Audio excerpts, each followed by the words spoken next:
ध्यान दीजिएगा, एक राशि जो है 2 वर्षों में कितनी हो जाती है? 7200 हो जाती है। इसका मतलब क्या हुआ? 7200 कब होगी राशि? जब उसके अंदर ब्याज भी मिल जाएगा।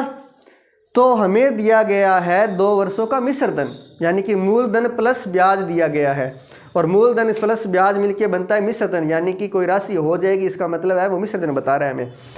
2 वर्षों में 7200 हो जाएगी, तो 2 वर्षों का मिश्र धन 7200 है। फिर आगे बोला कि आपको 5 वर्षों में कितनी हो जाएगी? 9000 हो जाएगी।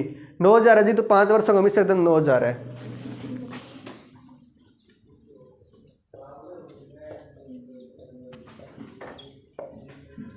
दो वर्षों का मिश्र धन कितना है? और 5 वर्षों का 5 वर्षों का हो गया 9000। कितना ज्यादा है?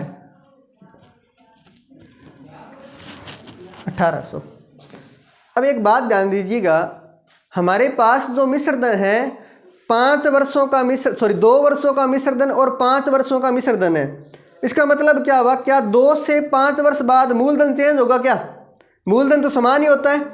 आज मैं जिस ब्याज की बात कर रहा हूँ, जिस धन पर ब्याज की बात कर रहा हूँ, वो धन भी 5 वर्ष बाद उतना ही है, लेकिन उस पर केवल ब्याज बढ़ रहा है, केवल ब्याज बढ़ रहा है। इसका मतलब क्या हुआ? ये जो 1800 ज्यादा है वो 3 वर्षों का केवल ब्याज है।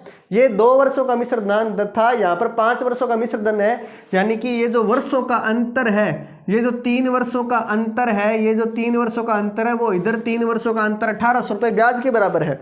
यानी 3 वर्षों का ब्याज है, ये जो एक्स्ट्रा बना है, 3 वर्षों में 1800 ब्याज एक्स्ट्रा बना है। अगर 3 वर्ष का सिंपल इंटरेस्ट 1800 है, 3 वर्ष का सिंपल इंटरेस्ट अगर 1800 है, तो 1 वर्ष का सिंपल इंटरेस्ट कितना हो जाएगा?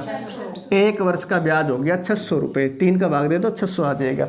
1 वर्ष का अगर ब्याज हमारे पास 600 है, तो ध्यान दीजिएगा, क्या मूलधन प्लस ब्याज मिश्र धन होता है क्या? मिश्र धन 2 वर्ष का 7200 है, तो 2 वर्ष का ब्याज कितना हो जाएगा? क्योंकि 1 वर्ष का ब्याज 600 है, तो 2 का 1200 हो जाएगा, दुगुना कर देंगे। 1 का 600 तो 2 का ब्याज 1200, दुगुना कर दिया 1200 प्लस मूलधन 1200 इधर ले आओ, 7200 माइनस 1200 हो जाएगा, क्योंकि उधर प्लस का है। तो अपने पास 6000 रुपये मूलधन आ गया। मूलधन कितना आ गया? 6000 मूलधन है। तुमसे दर भी पूछिए, दर बता देते हैं। 1 वर्ष का ब्याज 600 है, जो कि 6000 रुपये पर बना है। मूलधन 6000 है, तो 6000 पर बना है। प्रतिशत में निकालने के लिए 100 से गुणा कर देंगे, रेट ऑफ इंटरेस्ट यानी दर आ जाएगी। तो काटते चले जाएंगे, 10 बचेगा यहाँ पर, यानी 1 0 बच गया, 10 से ये कट जाएगा, तो 10% आंसर आ जाएगा।